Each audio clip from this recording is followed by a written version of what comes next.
wir fahren, wir fahren schneller. Wir brennen, wir brennen, wir brennen heller. Unsere Augen leuchten greller, unsere Augen groß wie Teller. Deutschland, Deutschland, spiegelglatt. Deutschland, Deutschland, spiegelglatt. Martin Born wurde 1989 als Sohn eines Homöopathen und einer Englischlehrerin geboren und wuchs in dem wohlhabenden Wiener Vor- und Kurort Baden auf. In seiner Jugend spielte er in einer Black-Metal-Band Gitarre und wurde Neonazi. Als er nach dem Wehrdienst ein Studium der Philosophie und Rechtswissenschaften begann, wurde er außerdem Mitglied der rechtsextremen Wiener Burschenschaft Olympia.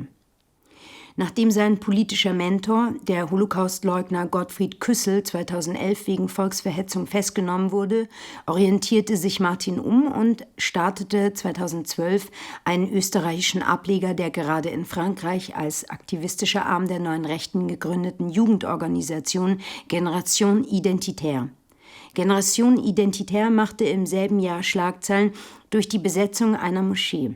Man distanzierte sich vom Antisemitismus, des traditionellen Rechtsradikalismus und legte den Fokus ganz auf die Gefahr einer zunehmenden Islamisierung Europas. Den, wie es der französische Autor Renaud Camus nannte, großen Austausch. Fremde Ethnien wurden allein aufgrund ihrer Kultur, nicht ihrer Rasse abgelehnt. 100% identitär, 0% rassistisch. Statt Ausländer raus zu skandieren, forderte man Remigration.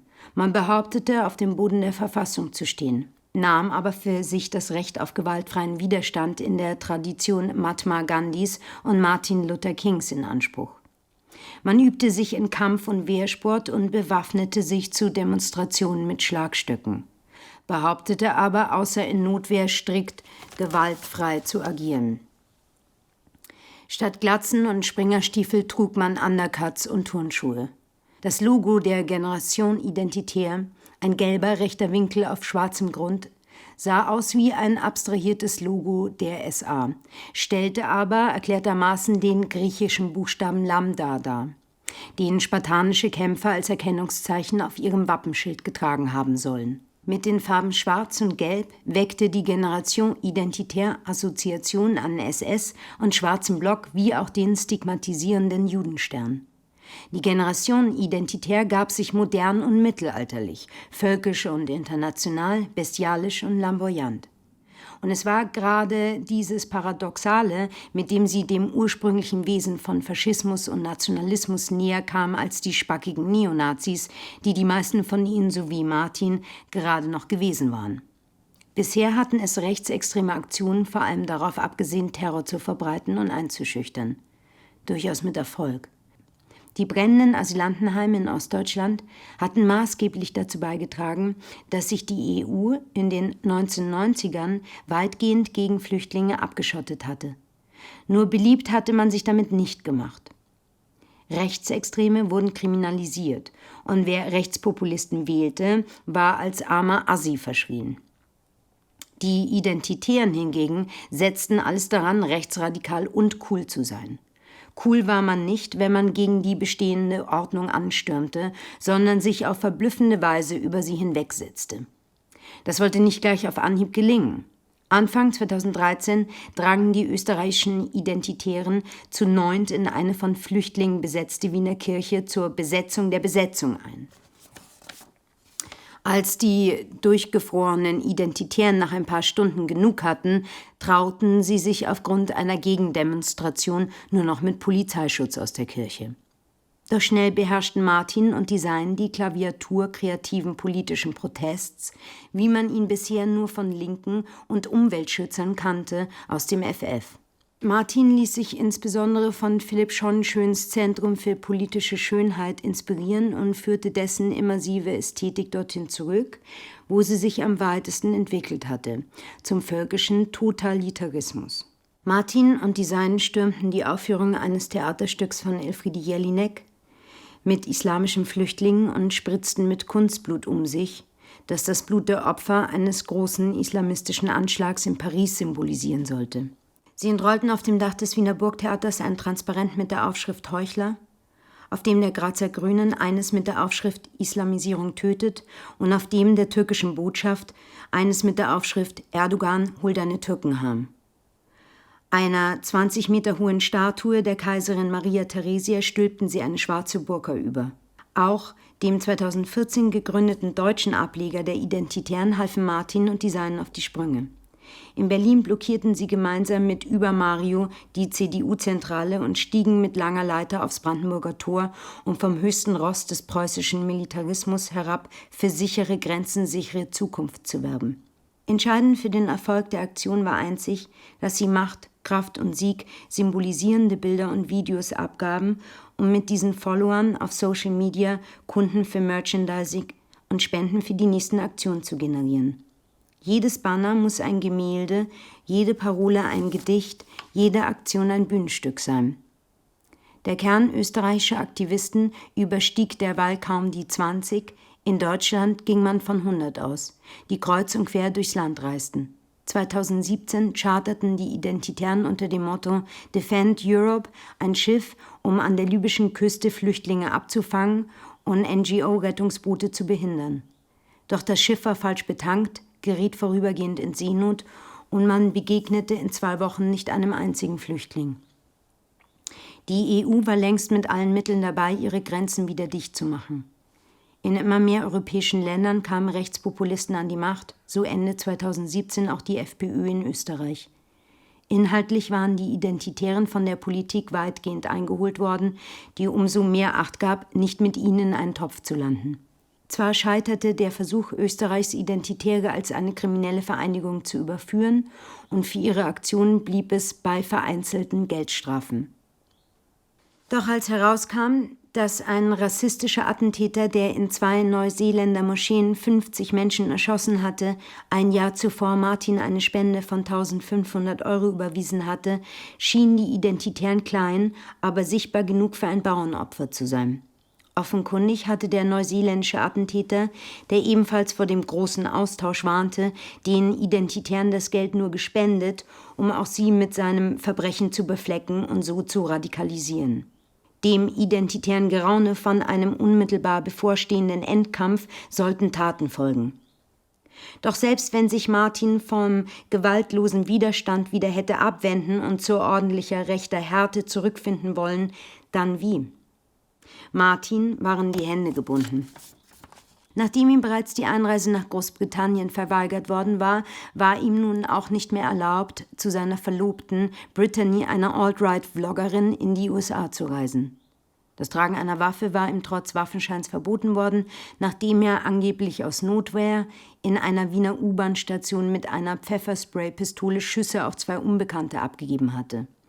Martin wurde vom Verfassungsschutz lückenlos überwacht und seinen YouTube-Kanal mit mittlerweile 100.000 Abonnenten konnte man ihm jederzeit abstellen. Statt obenauf fühlte sich Martin mit einem Mal überall dazwischen. Hart, aber längst nicht so sehr wie die Hooligans, sondern eher Art. Terror, aber keiner, der richtig losging, sondern eher Arrow. Hip, aber nicht wie die Wiener Rapper vom Live from Earth, die er wie viele weiße Mittelstandskinder seiner Generation so gerne hörte, sondern eher Ip. Es fehlte nicht viel und die Teenager würden die Identitären schwul nennen. Martin schaute in den Spiegel und was er sah, gefiel ihm. Der dezent trainierte Körper, die dicke, dunkle Haartolle, die süßen, wachen Augen, das sauber konturierte Kinn. Erst Mitte 20 war aus einem eher schwammigen Kinderkörper dieser umso schönere junge Mann geschlüpft, der auch noch einige Jahre sein würde. Und dennoch fühlte er sich wie der Leadboy einer alternden Boyband. Würden sie noch 1-2 Jahre weiter so touren? Banner hier, Störaktion da, würde man sie nur noch belächeln. Mittlerweile hatten es die Öko-Rebellen von Extinction Rebellion geschafft, 500.000 Menschen zu mobilisieren, um die ganze Londoner Innenstadt zu blockieren. Ein paar Jahre zuvor hatte die Occupy-Bewegung weltweit Millionen mobilisiert. Die Identitären hatten Glück gehabt, dass ihrem überschaubaren Treiben mehrere Jahre lang keine nennenswerte linke Konkurrenz erwachsen war. Nun aber war es an der Zeit, dass Martin ähnlich wie George Michael oder Justin Timberlake eine Karriere als gereifter Solostar begann. Er erinnerte sich an einen Auftritt auf der Frankfurter Buchmesse im Herbst 2017. Unter Protestgegröle hatten Martin und Mario versucht, ihr jeweiliges Buch über die identitäre Bewegung vorzustellen. Zu viel mehr als ihre Bücher in die Luft zu recken und dem Protestland Schande und Heuchler entgegenzurufen, waren sie nicht gekommen. Umso mehr hatte Martin eine untergründige Konkurrenz mit Mario gespürt. Beide waren sie eher schmal und klein. Mario hatte ganz besonders laut und bissig gebrüllt und seine kräftigen Armmuskeln gespannt. Doch hatte er nur wie ein kleiner, grell kläffender Köter gewirkt. Martin hatte sich etwas bedeckter gehalten und das Ganze gefilmt, aber wirklich souverän war das auch nicht rübergekommen. Ein Alleinstellungsmerkmal musste her. Die Liebe zur hübschen Brittany, Alt-Right Barbie, mit sogar 120.000 YouTube-Abonnenten, hatte danach ausgesehen, so etwas zu werden. Neue Rechte und Nazis waren meistens Männer. Die Mädelgruppe Edelweiss, der österreichische Identitären, umfasste maximal 3 Mitglieder. Und keines war sonderlich attraktiv. Brittany und Martin aber waren die Britney und Justin und in letzter Konsequenz die Kim und Kanye der Alt-Right. Sie hatten sich schon in einer Reality-Show auf Fox TV gewähnt, dazu das übliche Geschäft mit Merchandising, Apps und Kosmetiklinien. Aber das war jetzt weit weg. Gerade hatten die Medien ausgegraben, dass Martin als 17-Jähriger einen Hakenkreuz-Sticker an den Eingang der Badener Synagoge geklebt hatte.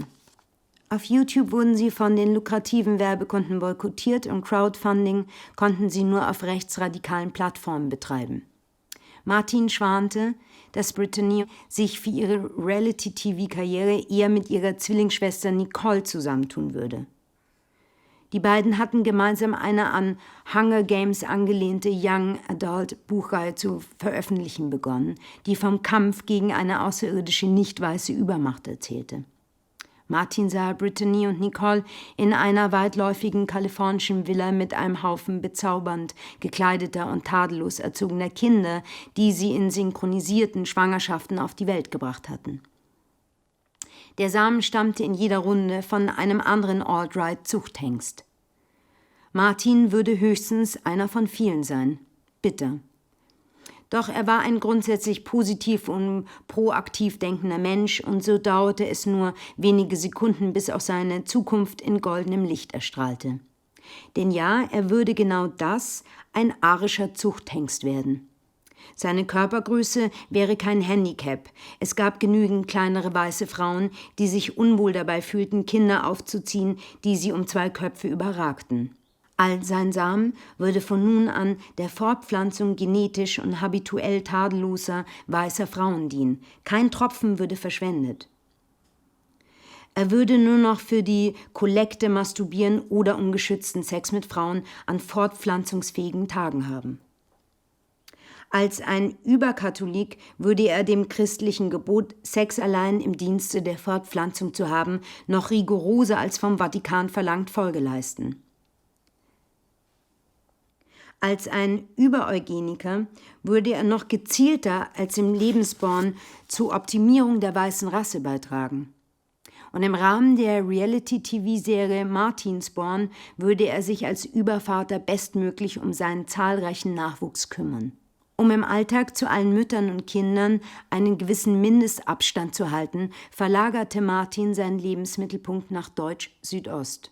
Über Jürgen XL lernte er Alexandra Panslav kennen und stellte ihm seine Dienste zur Züchtung einer arislawischen Überrasse zur Verfügung.